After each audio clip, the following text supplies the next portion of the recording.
తెలుగు ప్రేక్షకులకు అందరికీ సంక్రాంతి శుభాకాంక్షలు. ఈ సంక్రాంతికి విడుదలైన సినిమాలలో అన్నీ సూపర్గా విజయం అందుకున్నాయి. అందులో ముందుగా చెప్పాలంటే నందమూరి బాలకృష్ణ గారిది డాకు మహారాజ్ తెలుగులో అత్యధిక కలెక్షన్ సాధించి ఘన విజయం సాధించింది. ఈ సినిమా తర్వాత జనవరి 17న తమిళంలో రిలీజ్ చేశారు. అక్కడ కూడా మంచి టాక్ రావడంతో దీన్ని మళ్ళీ జనవరి 24న హిందీలో డబ్ చేసి వదిలారు. అక్కడ మంచి రెస్పాన్సు, మంచి టాకు, మంచి మౌత్ టాక్తో మంచి రన్నింగ్ అవుతుంది. 2 డేస్లో కూడా మంచి ఆక్యుపెన్సీ వచ్చింది. 25% మార్నింగ్ షో, 25% ఆఫ్టర్నూను, అట్లా నైట్ కూడా మంచి ఆక్యుపెన్సీ తీసుకుంది. అక్కడ బాలకృష్ణ గారి నటనకి, యాక్షన్ సీన్కి, తమనిచ్చిన బ్యాక్గ్రౌండ్ మ్యూజిక్కి అక్కడ మంచి రెస్పాన్స్ వస్తూ ఉంది. సినిమా లాంగ్ రన్లో ఇంకా ఎంత కలెక్ట్ చేస్తుందో చెప్పలేం.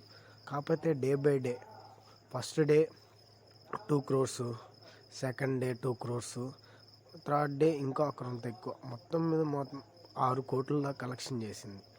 అంటే హిందీలో కూడా డాకు మాత్రం మంచి వసూలు సాధించే అవకాశం ఉంది. తెలుగులో చూసుకుంటే ఇప్పుడు దాకా ఆల్రెడీ బ్రేక్ ఈవెన్ అయిపోయి 160 కోట్ల దాకా కలెక్ట్ చేసింది. ఇంకా డాకు మహారాజ్ ఎన్ని కోట్లు కలెక్ట్ చేస్తుందో చెప్పలేం. ఇంకా నార్త్ బెల్ట్లో కూడా బాలకృష్ణకు మంచి క్రేజ్ లభించింది.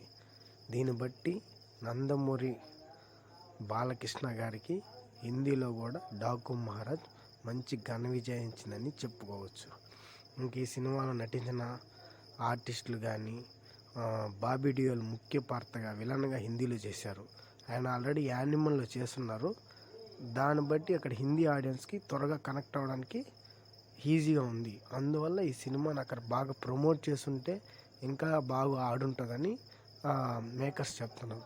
ఆల్రెడీ డైరెక్టర్ కూడా బాలకృష్ణ గారు కూడా త్వరలోనే హిందీ ప్రేక్షకులని కలిసే అవకాశం ఉందని చెప్తున్నారు.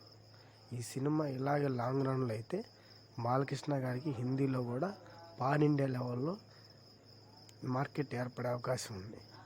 ఈ వీడియో మీకు నచ్చినట్లయితే దయచేసి లైక్ చేయండి. నా ఛానల్ ఇప్పుడు దాకా సబ్స్క్రైబ్ అవుతే సబ్స్క్రైబ్ అవ్వండి. మరిన్ని వివరాలకు